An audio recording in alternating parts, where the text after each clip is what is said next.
Great. My name is Galen Cho, and this lightning talk is about unsupervised common question generation from multiple documents using reinforced contrastive coordinator.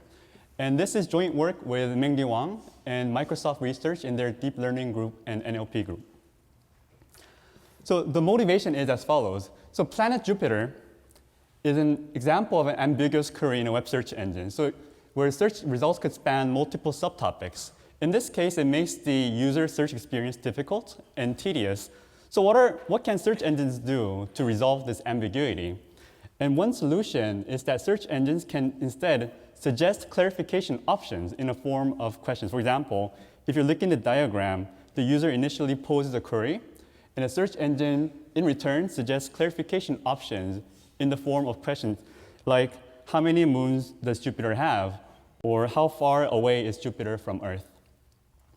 So the task is, given multiple documents, generate a common question that is answerable by all the documents in the input. And we view this task as an unsupervised problem because there's no target common question given a set of documents. So there are systems for this task.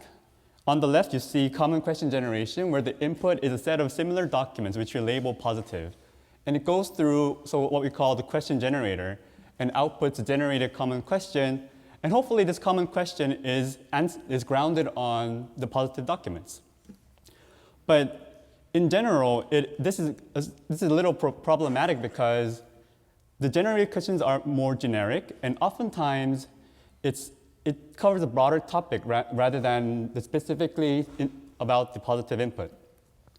So in this work, we propose something a little different, which we call contrastive common question generation. We're taking two sets of documents. One we label positive, and the other we label as negative. And the question generator takes in these two sets as input and generates the common question. Hopefully, this common question is grounded on the positive document rather than the negative document. If we cast this into a reinforcement learning problem, then what are the rewards for a generated common question? So to this end, we use a retrieval system trained on the same data set, state of the art on the leaderboard, and we can score and rank all the documents and the same question pairs. And from this, we can compute retrieval statistics such as precision at 10, mean average precision, mean reciprocal rank as such. So this is the model overview in detail. So each document in the positive and negative set is paired up with a commonly generated question, all the same questions. And then this is fed into what we call OpenAI GPT-2 generator, which is pre-trained and fine-tuned on the same domain. And it outputs two things. One is the embedding and the distribution that is induced by the input documents. And the coordinator on the far right here takes in all this information and outputs one single common distribution, which we call aggregated contrastive distribution. And the process repeats until you fully generate a question. And the whole point of this work is to train the coordinator using RL and in isolation from other components, say the generator. So the result is that this transformer-based coordinator that is trained on RL, and another novelty of our work, which is set-induced contrastive regularization, which is the high-level point for the brevity of this talk, is that we're trying to steer the generation behavior toward the positive set rather than the negative set. Trained on these two objectives, it generates something as we intend. For example, suppose that the positive set is about number of Saturn's moons, and the negative set is about Uranus, how many moons. Then typically, the common question generator framework generates what is the largest moon, which touches on both positive and negative set. Rather, our framework generates how many moons are there in Saturn, which is more specific to the positive set. And this is what we intend to do by leveraging information from the negative set. And lastly, this is something interesting. We rely on attention. And on the top, it says it generates what foods help you lose weight. And we see that the attention for penalizing the negative set is learned by the model just by optimizing for the two objectives. And on the right, we see what are the different types of engineering. And we know that the word of has no distinguishing semantic power between the positive and the negative set. In this case, the model does not penalize, rather reinforces the decoding of the word of so that the entire generated question is grammatical. At the end, this model achieves state-of-the-art results compared to the previous baseline models and developed for the same task. Thank you. I'll tell you about this work on adaptive discretization for reinforcement learning in metric spaces. And this is joint work with my student Sean and my colleague Sid Banerjee. So in this work, we're thinking about how to use this concept of adaptive discretization for continuous spaces. And so suppose you have a reinforcement learning setting where you have a continuous state and action space. And we're in the setting where we instead of imposing parametric assumptions on the model, we would like to perform well with respect to a non-parametric class of models where we're really only imposing smoothness.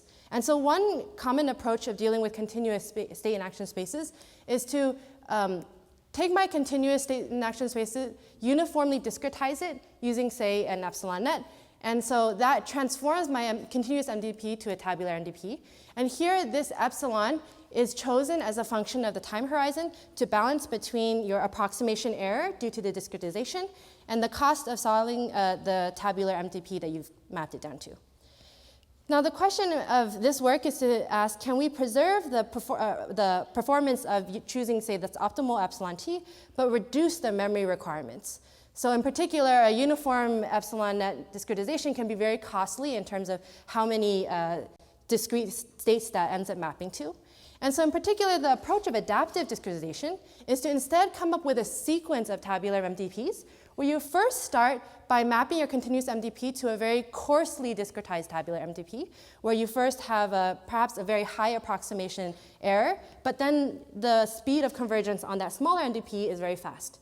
But perhaps we can use a solution out of solving this very lossy MDP to then come up with the second MDP. And eventually what we want to think about is, can we come up with an optimal sequence of approximating MDPs and only refine your discretization on an as-needed basis.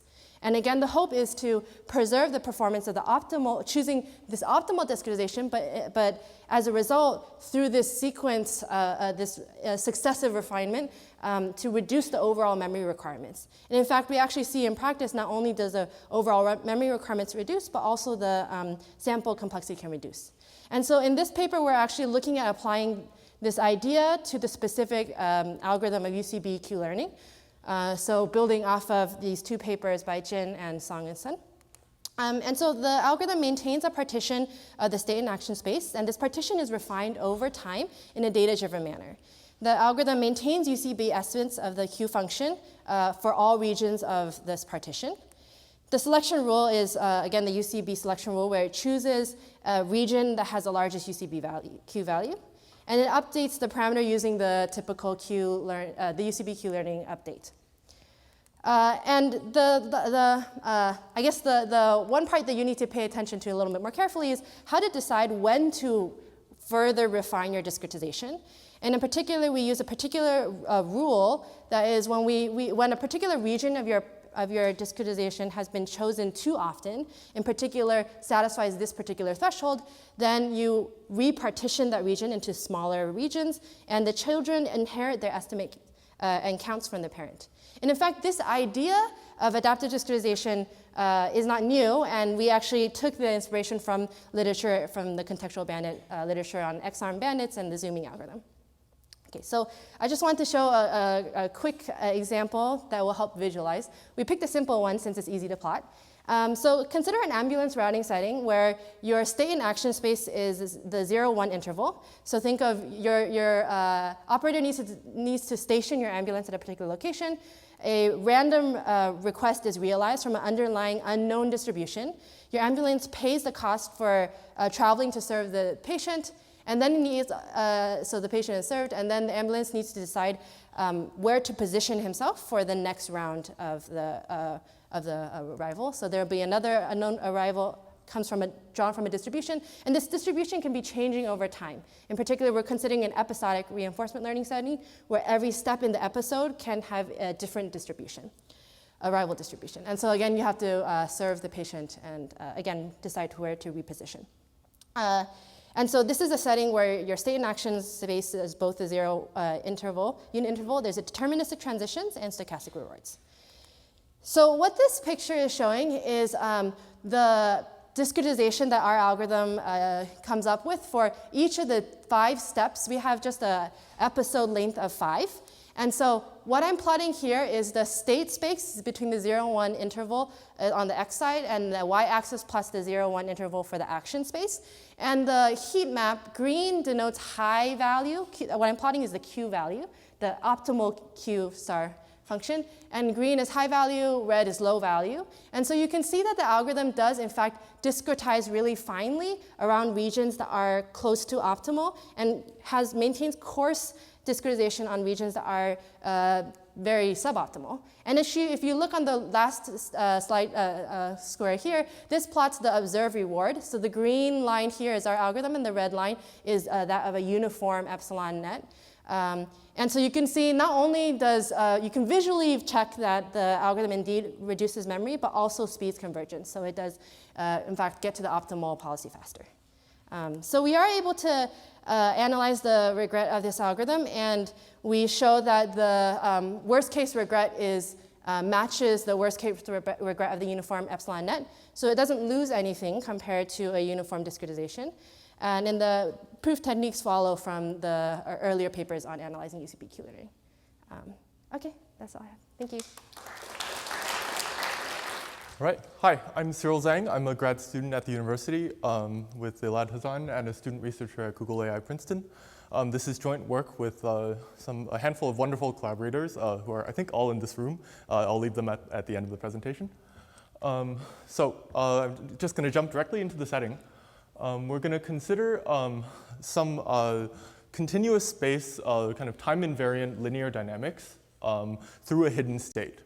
Okay, hopefully I don't really need to justify this setting. This seems to be a sort of mainstay in finance and meteorology and kind of mechanical controls.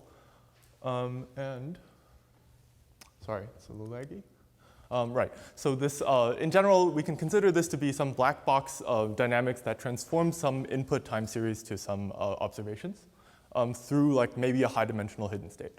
And in RL, maybe we care about this because this is a minimalistic model that captures kind of state, like non-IID data, as well as partial observability, where you can quickly ask kind of open problems in optimization, right? So as soon as you leave this sort of paradise of the linear quadratic Gaussian world, there are kind of lots of open optimization problems in identifying these dynamics and say like planning for controls more ambitiously.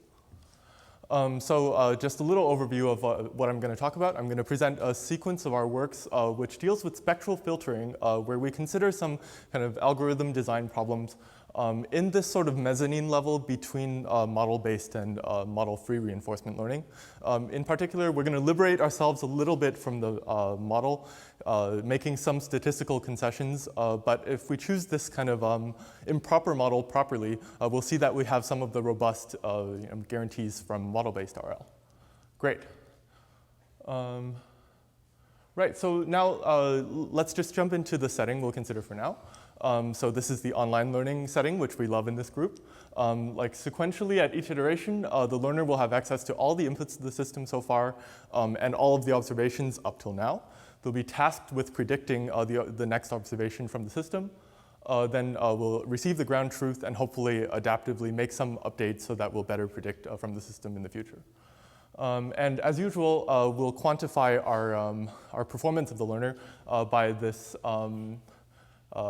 worst case regret notion, which is just the excess mean squared error, or in general any convex loss, compared to the best known LDS dynamics in hindsight that fit the UTs and YTs. And in general, these UTs might have been generated by you, they might have been generated by nature or by an adversary. So really this is where we'd like to have robust kind of worst case assumptions. Right. I guess the usual pipeline when people see this sort of problem in control theory is this identify then predict, or identify then control pipeline. And this dates back to the work of Kalman in the 60s, where if you know the dynamics, if you have like this entire dynamical model, as well as say some Gaussian model for like the state, for the uncertainty propagating through the state, then you can just recursively propagate the best linear estimator of the state, and thus the observation. And this is sort of the usual recipe when we see problems like this. This is called the Kalman filter. And I'm going to argue here that this is a sort of computationally and statistically brittle solution. There's a lot of trouble in identifying the parameters, and especially in the finite sample regime, where your error might come from model misspecification or adversarial perturbations. We may not be able to solve this optimization problem before entering this paradise of Kalman filtering. Great. So here's a little warm-up to what I'm about to ultimately present. Just suppose for now that the dynamics are rapidly decaying, okay? The spectral radius of the transition matrix is bounded away from 1. Then we can unroll the dynamics recursively, and we can truncate this up to some point. And we've just said that this dynamical system is approximated well by a finite impulse response filter. Then we can say, let's relax the problem of learning the parameters and just learn this this FIR filter, right? We've forgotten about this nonlinear interdependency between these blocks in the matrix. We've, in other words, overparametrized. But now by kind of by expanding the hypothesis class we're learning from, we've gained convexity of the objective, okay? So now learning an FIR filter, even online, is just this kind of sequence of convex programs. We have this whole bucket of strategies in nonlinear convex optimization to kind of certify robust regret guarantees against the best FIR filter, and thus the best rapidly decaying LDS filter, right? So this is the easy case. Right, and just to complete the story, these algorithms are really just least squares with the correctly selected regularization, and these things work very well and are a mainstay in practice. Okay, so on to spectral filtering. We're going to consider the hard case, where the system doesn't necessarily decay in some constant number of time steps, right? So the system really has memory that persists throughout the episode, which we'd like to deal with in reality. The key to our spectral filtering result is that we have this kind of structural lemma saying for now that A is symmetric, where the impulse response function is this very low dimensional kind of projection, or it's an infinite impulse response filter in general, but this filter really lives in a low dimensional linear subspace. This gives some very simple algorithm for attaining the same regret guarantees as before in the warm-up in our harder setting, where we're finding this low-dimensional compression, this kind of featurization of all of the inputs that were sent to the system so far. This looks like a convolution by some set of deterministic filters, and then just like before, we're just running least squares. So a little bit about why this works. Just for an intuition, let's consider the scalar case.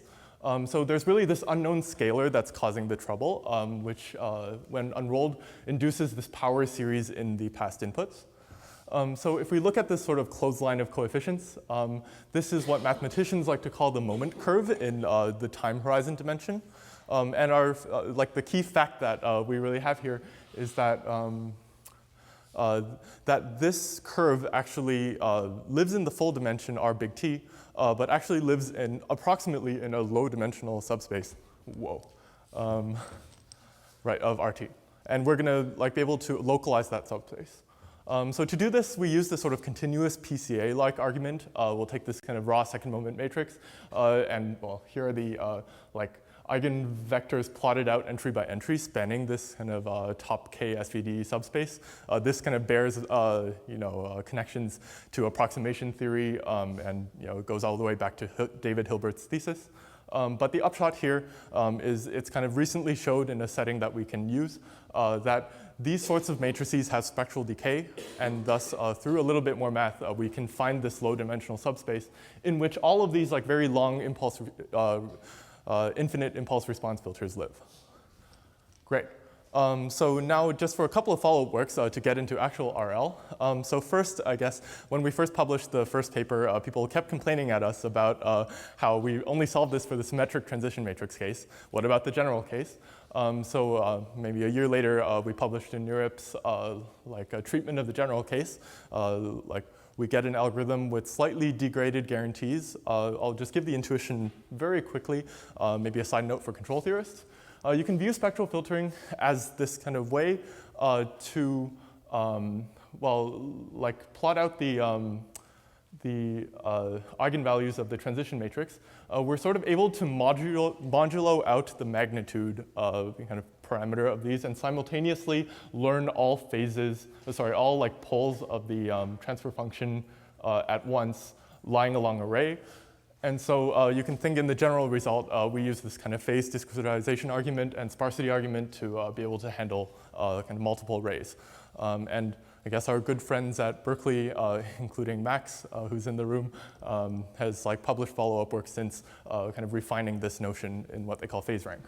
And finally, we have another follow-up paper which shows the consequences of this to open loop control, otherwise known as planning in RL, in which you can start with an unknown system, not have to explicitly learn the hidden state, and using a convex program be able to generate kind of an open loop plan to minimize the LQR objective.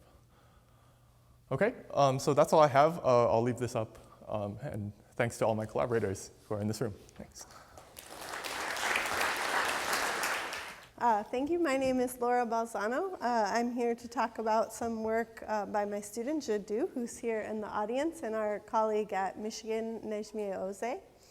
And our work is on online switch system identification. So I'm going to start in 5 minutes without a problem formulation. I'm going to try to give it to you through an application, okay?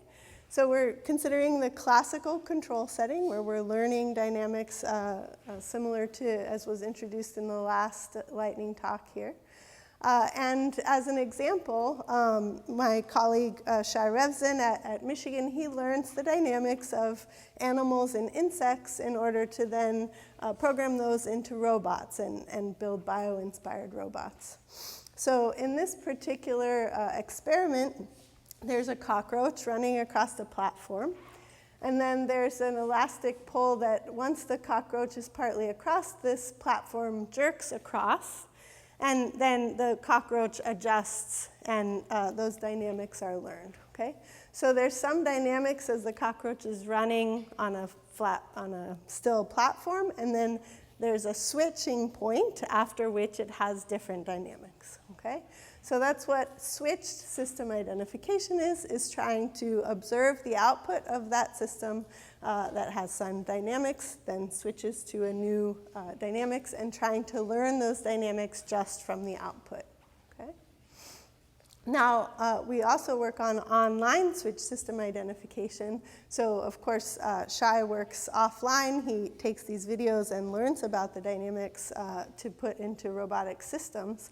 But we could envision a future where maybe in a disaster recovery setting, there are humans working with robots, and those robots need to watch and learn the dynamics of the human activity in a new environment, okay?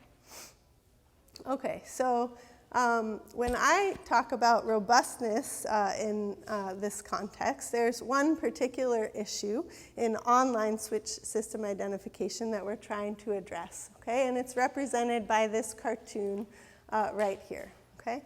So suppose you have 3 possible dynamic modes. They're represented here by these red dots. And you have 3 candidate systems that you're trying to learn, okay? And in the first phase, one of the dynamic modes is dominant. The cockroach is running along without the platform changing. Then you might start learning a better and better approximation to those dynamics, and this blue system approaches the true dynamics, okay? But then in a switch, when a new system mode is dominant, there's a key issue that if the new system dynamics are close enough to the just learned system dynamics, the algorithm will choose to take that candidate and use it to learn the new dynamics, okay? And in an online context, this kind of clustering is very difficult. So this is exactly the issue that we would like to be robust to. So in our algorithm, we focused on switched autoregressive dynamics, so linear models, okay? And the important part to focus here is that at time t, we're given the output of the active mode in the dynamical system. And we compute the gradient descent update as you would in online learning for each of the candidates, meaning each of the candidate dynamical model estimates that we're maintaining. And then we select the candidate to update, not only using a residual, meaning the error of the data that we've observed in that model, okay? But we also use a bound of the estimate, how far we believe it is from approximating some true dynamics in the system. So to explain it in another way, as we're maintaining these estimates, we're also maintaining upper bounds for how far away we think they are from some true dynamics in the system, okay? And if updating that particular candidate would take it much further away from this dynamic, then we won't update it, or at least we would prefer not to. So it's this balance that allows us to avoid the scenario I mentioned on the previous slide. So yeah, in 5 minutes, I don't have time to go over the notation. I can just tell you that we do have a local convergence theorem. So if our initial dynamics are initialized close enough to the true ones, we show with high probability we'll correctly do clustering, correctly identify the switching sequence, and then our estimation error decays exponentially with a noise floor. And then just to conclude, we can see in some numerical experiments that what we were looking for bears out. So on the y-axis here, this is an estimation error of the dynamic estimate to some true underlying dynamics. And these different colors represent our estimated candidate system error. Okay? So we can see that this state-of-the-art algorithm, outer bounding ellipsoid, has exactly the issue we mentioned in this very simple case of switching between four systems, that the fourth true dynamics is close enough to the second one that it hijacks that estimate, okay? Whereas our algorithm is able to deal with that situation. And even in the fast switching case, which is where at every time point the dynamic mode is selected uniformly from the four, our algorithm is able to converge, whereas this algorithm and actually most others aren't even able to latch on to learn those dynamics. So that's what I wanted to show you. Again, Je is here if you have further questions, and thanks for your attention. So I'm going to start off by introducing the standard setting that people do episodic RL in. I'm sure most people in the audience are familiar, but it'll serve as like a good contrast for how we change the setting a little bit. So typically in the tabular setting, you might have a discrete state, and you also have discrete actions that you might select. You imagine that you have rewards drawn from some reward distribution that are depend on the state and action, and it's typically a real valued quantity. And then you'll also have some transition dynamics. So when you play a state in action, you'll get a new state with some probability determined by this operator, and also some initial state dynamics. So the typical setup for these kinds of problems is, we're going to refer to the whole setup here as the nominal MDP. It's going to be something that we see as the normal state of the world or the uncorrupted state of the world. The typical setting is we have a bunch of episodes, and at each episode, I'm going to choose some policy that's going to dictate what actions I choose depending on what states I select. And then I'm going to observe a trajectory of states and actions that I visit under this policy. These are going to inform the selections of my future policies in a closed loop, thereby attempting to maximize reward. So the metric that is typically considered in these problems is a notion of regret. Specifically, we look at the cumulative suboptimality of our policies with respect to the best policy. So these are the value functions associated with the best policy, and then those are the policies we selected. Note that technically this is a random variable depending on what we did. So how does the corrupted setting differ? Well, on most episodes, we're going to assume that we observe a trajectory from the normal nominal MDP that describes the average state of the world, and that'll be this guy over here. But sometimes we're going to allow an adversary to choose a different MDP, a different set of rewards and transitions that are going to dictate what happens. And we're going to call this guy MK. And for simplicity, we're going to consider the same notion of regret. So what does this mean? It means that we want what the adversary selects not to corrupt our data or the decisions we make so much on sort of average things that might occur. And you can show that the notion of regret that also adapts to this is pretty close to this notion as well. So kind of the main goal here is we want the estimation that goes into selecting our policy not to be misled by the corruptions that we encounter. And this is a model that's been studied for a while. The most recent formulation of this, or the most recent paper that proposed the closest formulation to this in the bandit setting is due to Lacoris et al. In 2018, and there have been tons of follow-up work ever since. Okay, so I think it's important to step back for a moment and understand why are corruptions challenging in an RL setting as opposed to any other setting where people have studied corruptions at length. And I think one thing that's kind of come to be accepted in the online learning community especially is that if you have some sort of adversary you're playing against, you need to be able to randomize in some way to avoid kind of succumbing to their adaptation to your own strategy. Now, on the other hand, what we've seen in RL is that all efficient guarantees that we know of, with the exception of a recent kind of Thompson sampling approach due to Dan Russo recently, but it's basically in the same spirit, they require very aggressive optimistic strategies. You build some estimate of the Q function, and then you greedily optimize that to the best of your ability. And we don't really know how to prove efficient guarantees for regret bounds if we aren't kind of going after this optimal strategy as best as we can. And unfortunately, the two can be very difficult to reconcile. So for example, if you try to do uniform action elimination, something that we know works very, very well in stochastic bandits, we can show that any correct action elimination that's correct in a certain sense will nevertheless suffer exponentially large regret. So for exponentially many episodes, actions to the horizon, you're going to basically pay linear regret, which is unfortunate.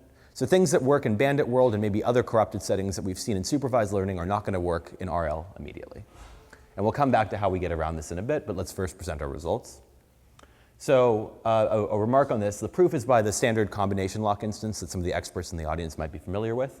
But the kind of key intuition is that the optimal trajectories, the ones that are necessary to get the value functions that we need to chase after to converge, are not visited with sufficiently high probability. In fact, exponentially small probability, which leads to the lower bound. So what is our result? Well, we produce an algorithm, we call it CRANE, corruption robust action nested elimination. The A and the N are switched so we can get a cool name out of it. And the algorithm gives us actually a non-trivial regret guarantee for this setting. So what are the kind of key things to pick apart? C refers to the number of corruptions we've encountered. This is some random variable that's adapting to what we've seen over the game as it's unfolded.